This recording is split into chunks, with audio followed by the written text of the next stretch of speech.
અંકલેશ્વર તાલુકાના પાનોલી ગામમાં ગુરુવારી માર્કેટ પાસે રેલવે ઓવરબ્રિજના સર્વિસ રોડ પર નજીવી તકરારમાં યુવકે ગામના જ એક યુવાનની હત્યા કરતા ચકચાર મચી જવા પામી છે. પાનોલી પોલીસે ગણતરીના કલાકોમાં હત્યારા યુવકની ધરપકડ કરી સ્થળ ઉપર રિકન્સ્ટ્રક્શન કરી વધુ તપાસ હાથ ધરી છે.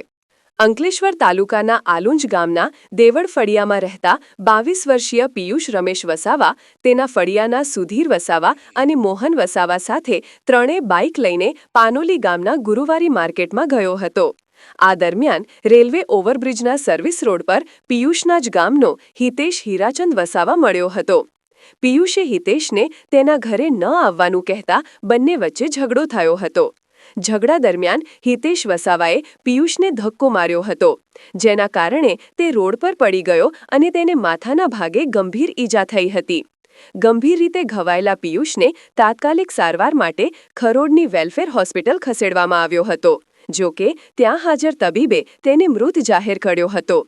આ બનાવ અંગે પાનોલી પોલીસે હિતેશ વસાવા વિરુદ્ધ હત્યાનો ગુનો નોંધી તપાસના ચક્રો ગતિમાન કરી હિતેશ વસાવાની ગણતરીના કલાકોમાં ધરપકડ કરી હતી અને પાનોલી પોલીસે FSLની ટીમ સાથે હિતેશ વસાવાનું સ્થળ ઉપર રિકન્સ્ટ્રક્શન કરી વધુ તપાસ હાથ ધરી છે.